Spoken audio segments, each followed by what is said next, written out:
I'm here to talk a bit about something that I'm really passionate about.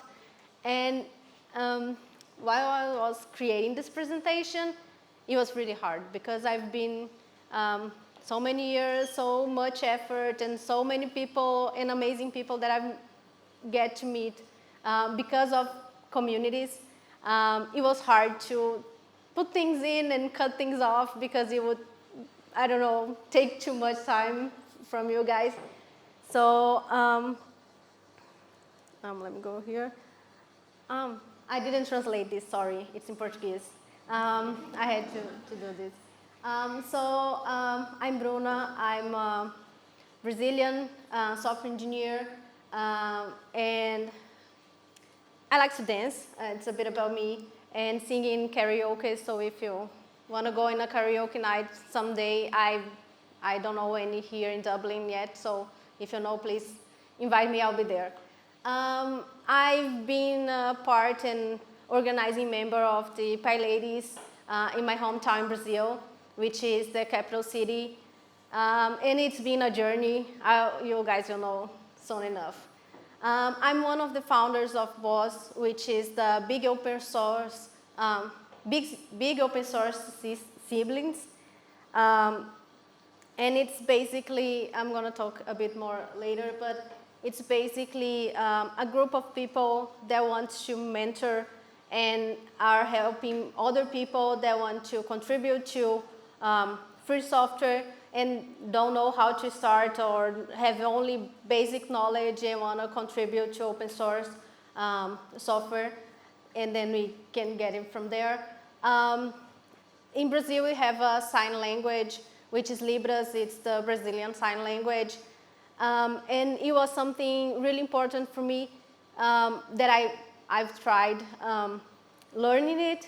I was learning it, but here's a different one. I don't know anything. Sorry, I know a bit of the basics of the Brazilian Sign Language, because as we were creating communities and wanting to bring people over, and the first time that I've gone to a community and I was trying to get more women in technology, which we all know of, all the problems and everything. But every step that I would take, I would see and find other people struggling, other challenges and other things. So I said, if I cannot communicate with people, I cannot bring them in. We cannot be someone that's putting any barriers or challenges if we want people coming over. So learning the Brazilian Sign Language was a big thing for me. I've started on the best learning platform there is right now, which is TikTok. So I've learned the basics, and I was able to communicate, and every day I'll talk to my partner in sign language. He doesn't understand anything, so I was just like pretending that he would understand me. And then I went to someone that really knows and was teaching me. And as I told you, I'm a dancer. I like to dance, so if you know anything, please call me. I'm going to be out dancing. So starting with community, it's something that sometimes we don't know exactly what it means, because it can mean a lot of different things. We don't know how to start. We don't know how to get integrated and feel welcome in various places that we're in. But we have communities everywhere, right? So when we're in school, we have our group of friends. We get similar interests. We get to do things that are similar. As we grow up, we go to work, and when we can find people that like to complain about the same things that you can complain about the job, you know, or some people that are really passionate about a topic that you're studying or something that you're doing in your job.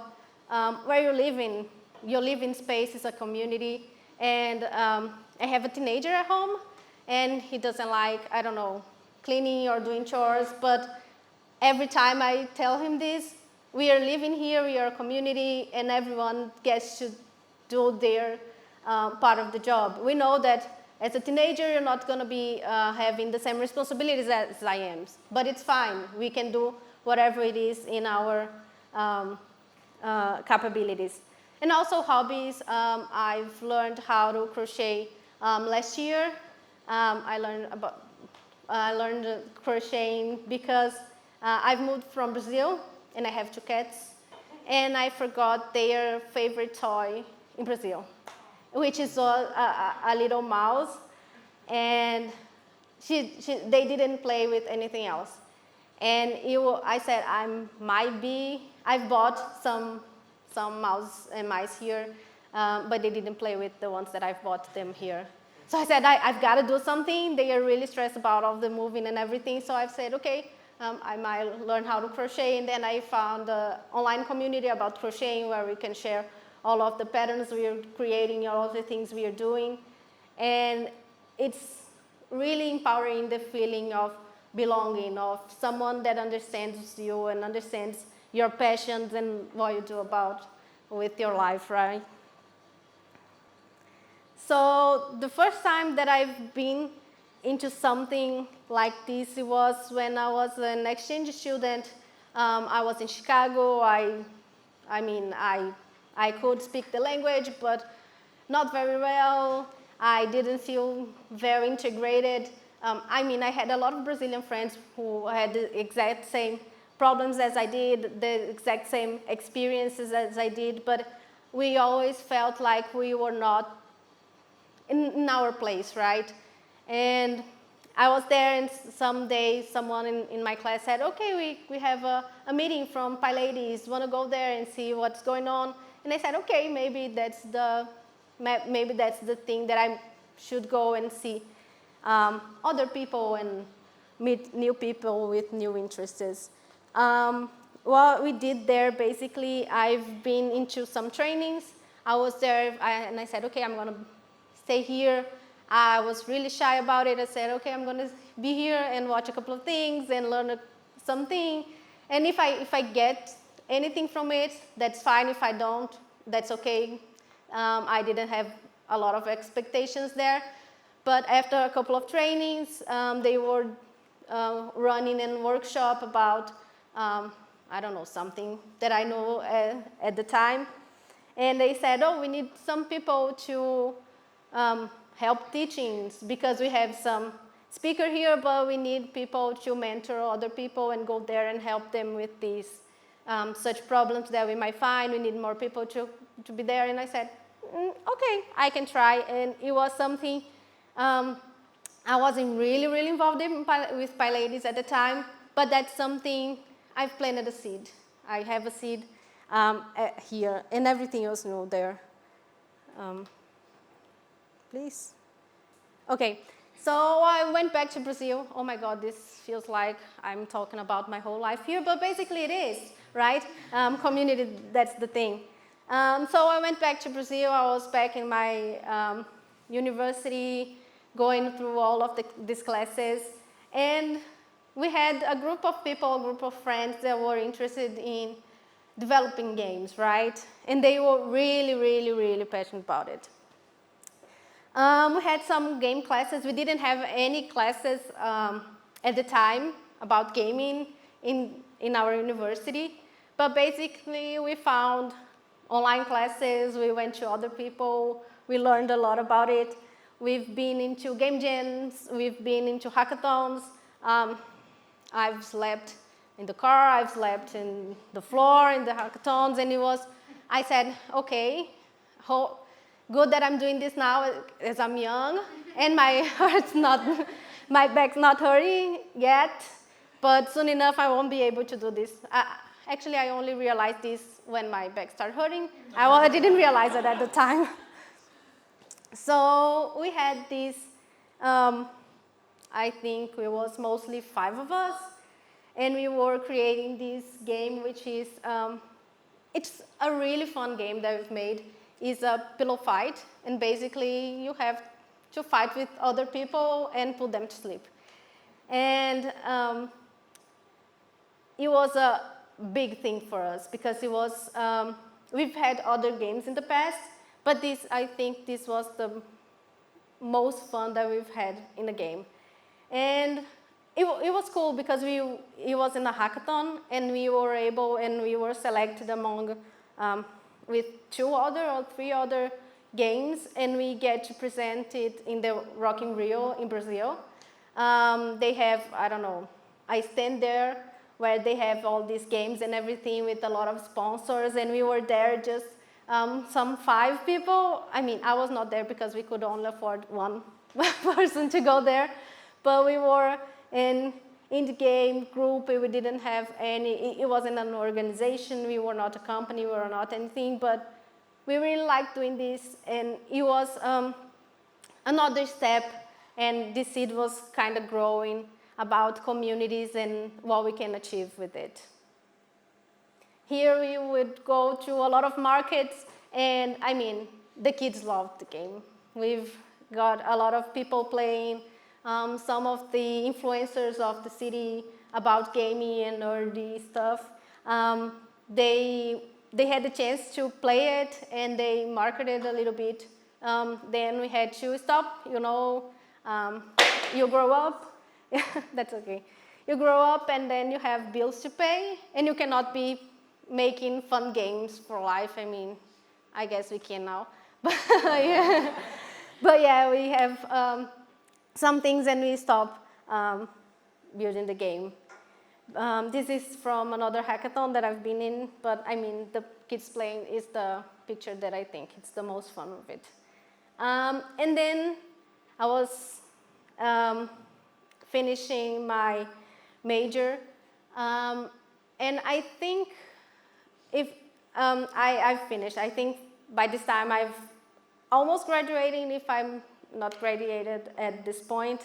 And then a friend was talking to me, and she said, oh, we have this thing, and we are organizing a workshop. Have you heard of it? And I said, no. And it was Jungle Girls, which was amazing. The first thing that we were doing, we were trying to run a Jungle Girls workshop there, and we realized it takes so much effort, and we could not do it right next week as we wanted. So in the meantime, something happened. We had the campus party. We have an edition in my city, and they were like, hey, we want some communities. We want to bring people that do some things here. You want to go there? And at this moment, I was just like, oh, I'm here just to look. I'm not here organizing anything. I'm just, but if you need anything, I'm here. I can help. And they said, okay, we are going for the campus party. We are going as a partnership with them. If you're not doing anything, can you at least present something, run a workshop or something? I was like, okay, that's easy. That's something I can do. And I did that, and I said, okay, it was fine. And while we were there, we had to organize so many things. We had, I don't know, a desk, basically the size of this one. And at one point, we were running a workshop that we would basically require 2 of them, and we were going with some talks, and this was some kind of discussion happening here. And this, oh, that's the battery going on. And then I said, okay, I want to help with this Jungle Girls thing. I know what's going on, and this was the first thing that we've done. And this is by August 2018. And it was really big. We started organizing this in March, and we only did it in August. So we had so many people organizing them. I want to go about some of the challenges and how we overcame them in the meantime. So we basically were 4 or 5 people organizing mainly. And we had a lot of things, and we want to do these all big things, but we could not do it just us, you know. But what we kind of started growing in the campus party was this sense of community. So we've had a Telegram group where everyone that went to the campus party could join and ask for help, and oh, I'm trying to learn, what can I do, and put things there. And we said, oh, we are also here, we can ask for help for them for organizing other stuff. So what we did basically was we had some people responsible for things, but we would also ask for help for people that were not participating very strongly, mainly because we needed help. But it also helps them to understand that they are part of something. They are not just watching from afar. They are part of something, and we really wanted to make them feel that it was for them, not only for us. It was for everyone, so they should be going.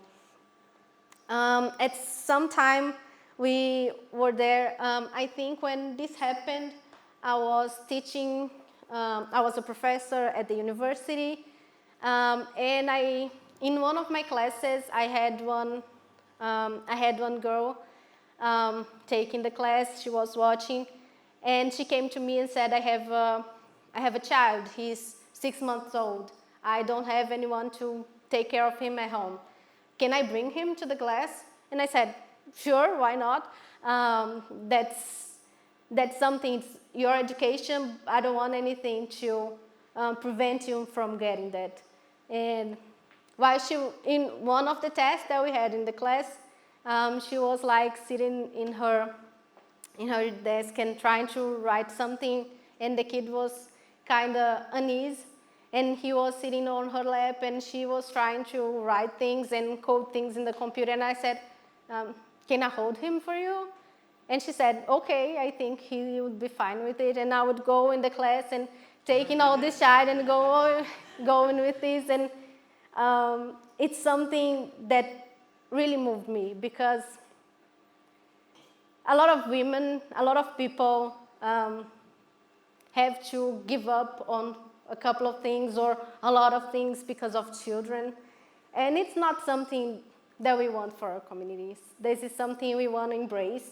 And I said to the girls that were helping me organize the Jungle Girl, I said, I have this student in my class, and this is something I think she probably would like to come, but it's a weekend. We're going to take the whole Saturday. I don't think she's got someone to be with her child.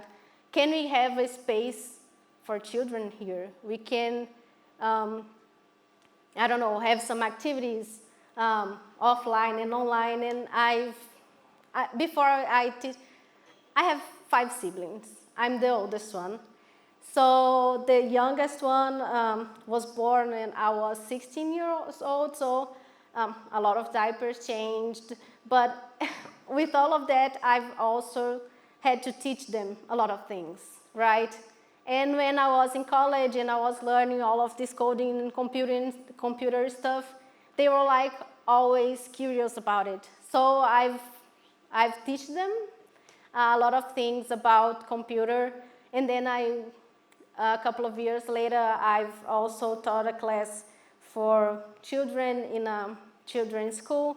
And I said, okay, I have some previous knowledge. I can help. I'm not going to be going forward with the workshop for Django. I'm going to be with the kids. I'm going to be running. I should have put the picture. I forgot about it. But we've had a couple of kids there. We had 2 small ones. We had some 10 years old. We have a 15-year-old. He didn't want to do anything. He was like, I don't want to be here. But that's fine, you know. That's how teenagers are. And at some point, we had all of these people learn a lot of things. And I was running with the kid and racing, and who is going to be the fastest? And we were, woo, woo. And the people in there studying, you know. And this was a big thing for me. It was something that I really liked. These Jungle Girls, I think, was a big milestone in my life, because I've never helped anyone organize anything besides inside my house, maybe. But at this, I think this was how I met Andressa the first time, yes. We had the people in purple here are the people that are mentoring the thing. And in orange is everyone that was there for the first time to learn anything. So we've run a weekend later, before, a training for the tutors, and then we had all of these things, and such amazing people that I've got to meet in the Jungle Girls that we are really, really friends today. And it was really big because we had 30 people mentoring and 60 or 70 people that were there to learn. You know, so it's big, it's huge. I don't even know how we were able to do that at the time. And then Campus Party really liked us and how we've done things in the previous year. And they invited us again. And this time we were not applying for a community space. They invited us because it was something that was really, really fun the year before. And for this time we had a much bigger space, and we didn't want only us that were there organizing every day and to be talking and be presenting a couple of things. We wanted to bring and open for I think we'd had 100 people in our Telegram group by the time, and we said, we want you guys to go there and present something. And if you don't know what you want to talk about, or if you want to talk about but you have some reservations, you're concerned about anything, you can talk to me and I can help you with the slides, with the presentation, training. We can go online and you can, I don't know, train what you're going to talk about, all of the coding, all the stuff. And we had over 15 hours of content that we were presenting there over the course of 3 days, so it was crazy. And I was like, I can't do this anymore, I'm very sleepy. And it was basically day to day and night and everything. And at one time we had some time, especially in the morning when we were like waking up or very late at night. And I was like, okay, maybe we can, I don't know, play some karaoke here. And we had the microphones that we had to present, and I was like, okay, we're gonna do some karaoke night. And then we get all of these people there, and we get to meet a lot of people that were not only interested in our presentations, but wanted to be there, and sometimes didn't want to go sleep in the, I don't know, it's crazy, you guys. I don't want to go to a campus party anymore, but it was very fun at the time. I was younger and I had a lot of energy, so it was really nice. Please go.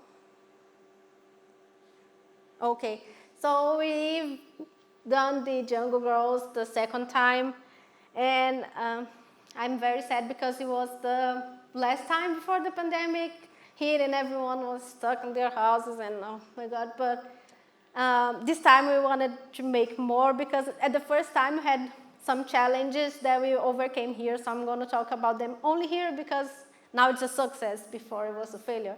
But we had some people that were vegetarian, and we were like, okay, we get I don't know how many people, we have lunch for these people, and it's, I don't know, 60 people want this, and 30 people we have vegetarian lunch, okay, and we got there, and when we got there, there was meat in the vegetarian option, and we were like, we didn't check again, I don't know, we've checked twice with the people that came with the food, but maybe we had to check 3 times before getting this.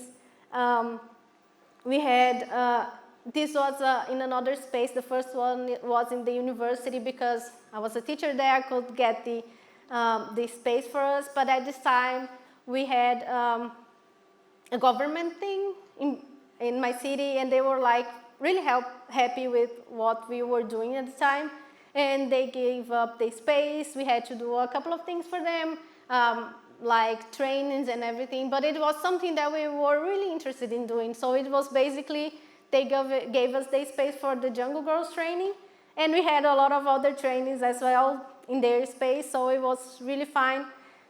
This time I think the thing that I liked the most is we wanted to find women that do things different locally. So we had this street artist that she would do graffiti, I think, in the, in the city. And we talked to her about the university. We were getting sponsored by some company, so we had some money. And we said, we'd really like your art, we'd really like all of this stuff that you do, and we wanna, I should have come with the shirt, but I forgot, sorry.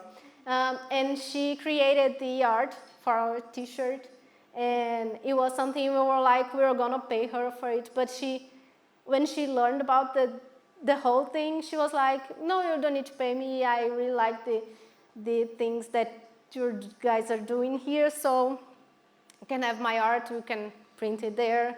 And we have some stickers I don't have right now because it's in Brazil, but if the next time I'll go there, I'm gonna take some and bring to the sticker shop so you guys can have. And it's a really, really great art, and it's, I think the second time it was even more challenging than the first one, because the first one we didn't know what we were doing, so any outcome would be fine. We were nice with it, and it was great. And now we had a baseline. I said, okay, it needs to be bigger, it needs to be better. And I don't know how, but we managed to do it a big, big thing.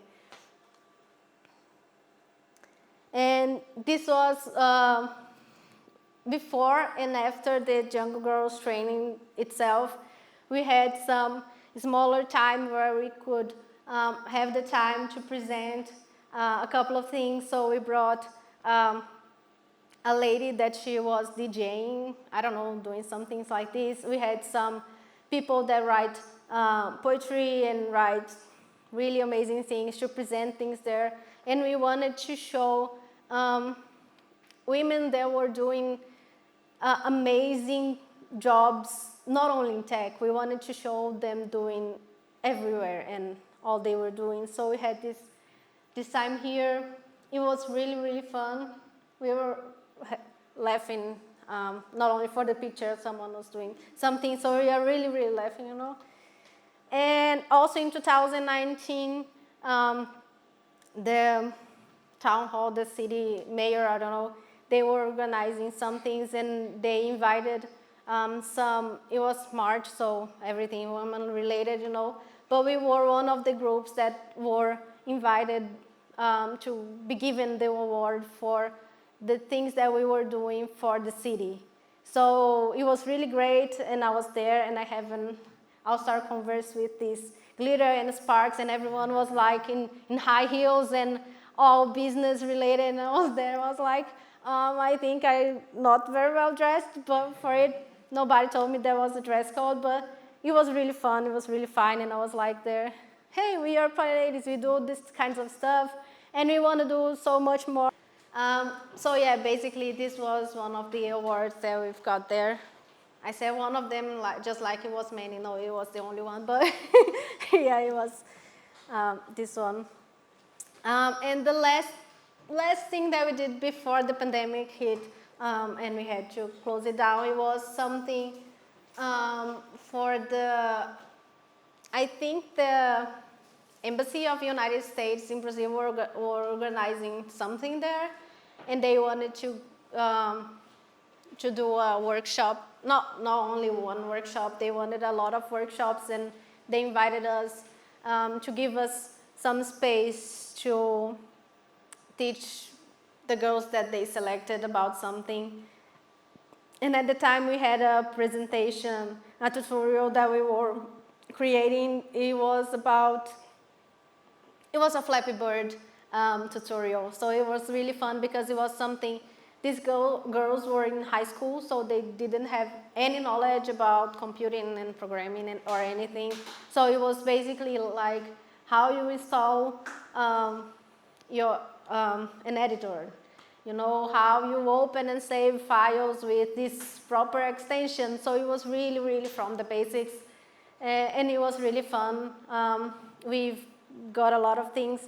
It was a tutorial that we got going on with a lot of pre-set up stuff, so they could go with playing with the basics about Flappy Bird. And how did you get all of these things going on, and how did we organize? Did we have 100 people organizing all of these things? No, we would have one or two main responsibles for anything that we were doing. So basically, while we were organizing the Jungle Girls workshop, we were also organizing the campus party thing going on. So we would have two people organizing the Jungle Girls, mainly responsible for the Jungle Girls thing, and two other people responsible for the campus party. And it's not that they were the only ones that would do anything for these types of events. They were basically asking for help all the time, and oh, we have this timeline, we have to do a couple of things here, can you help, can you do something? And basically the thing that we've struggled a lot in the beginning, it was because if I was doing something, not exactly me, but someone that was organizing, even before I joined, it was faster for them to do something than to train other people to do the exact same thing. So basically, sometimes we like to do things fast because we have a timeline, we have a deadline, we want to do something, we want to bring this up. But it's not scalable. It's not feasible in the long term. So basically what we did all of the time was like, oh, I can create the design art for something, so we could send out in groups or in the meetup platform or something like that. I can do this pretty fast now that I've done, at least 10 times.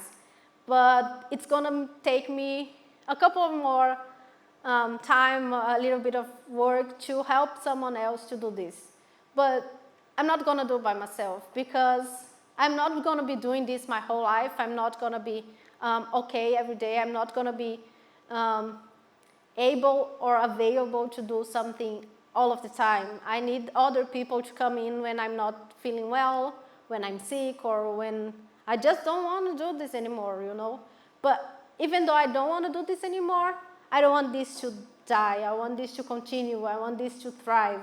So I want to have other people helping me and learning how to do all of the things.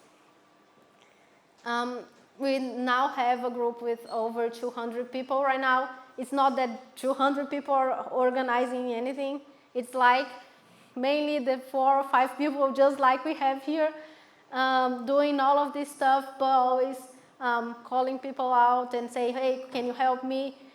It's just a small task, so basically the thing that we would do the most is like break out these tasks, prioritize, and see what we need done before and how we can bring people to help with them.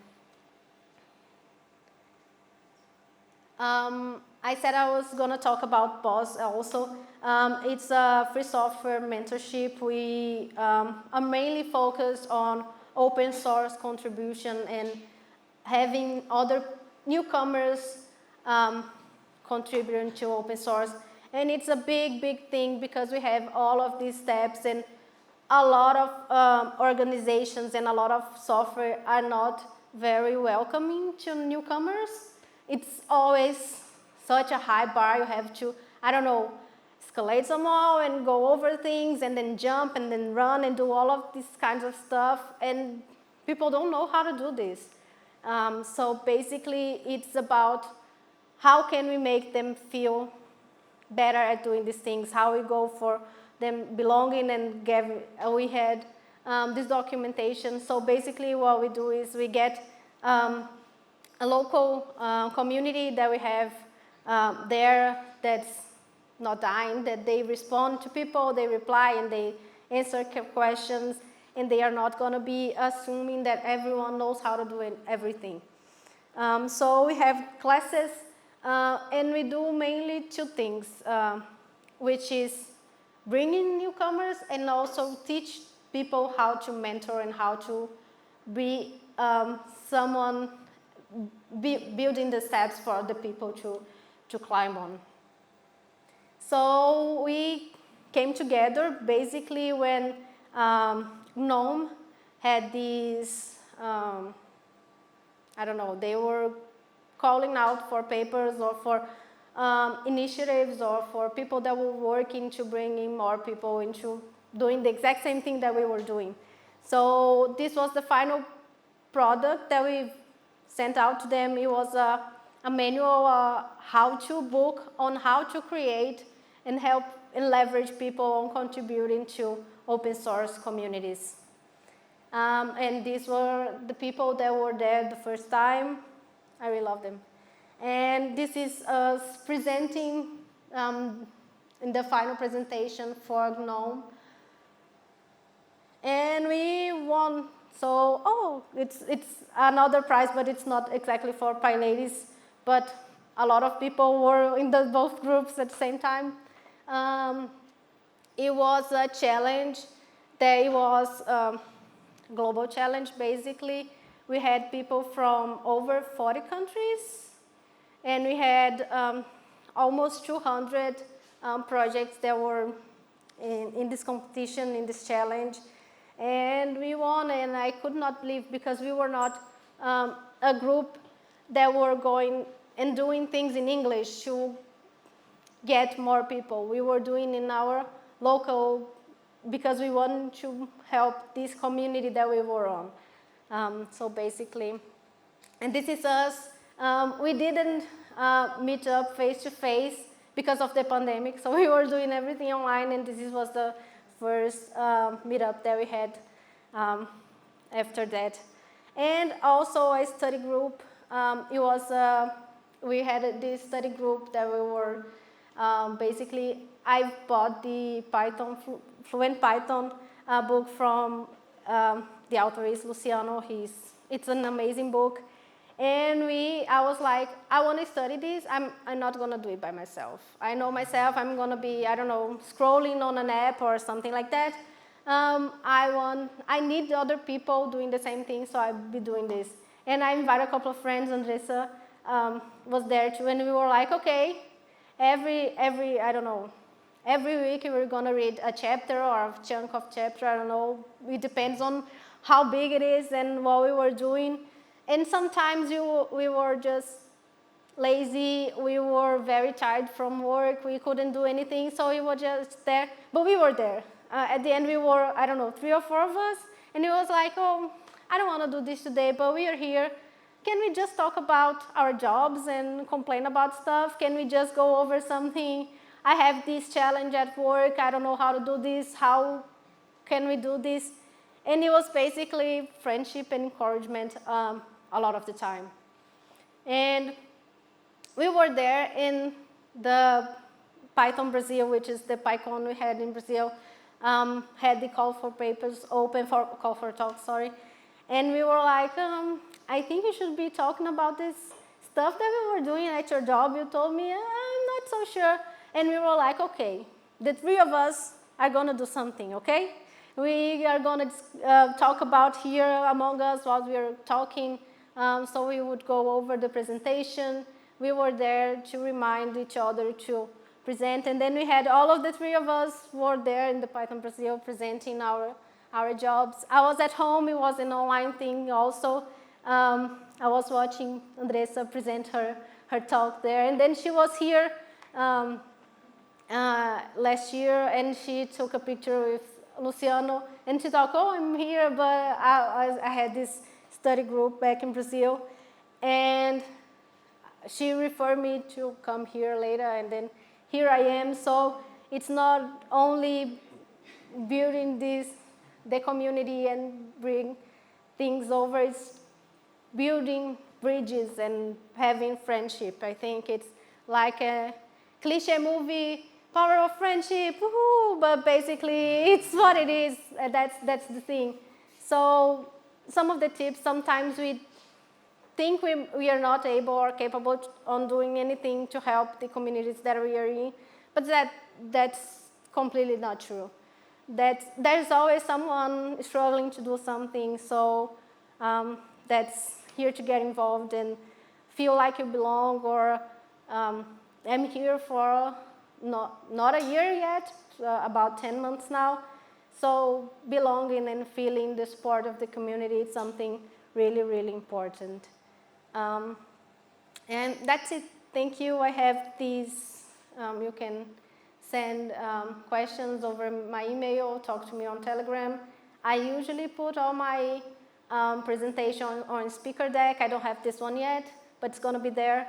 And that's my GitHub page, so you can contact me. Thank you.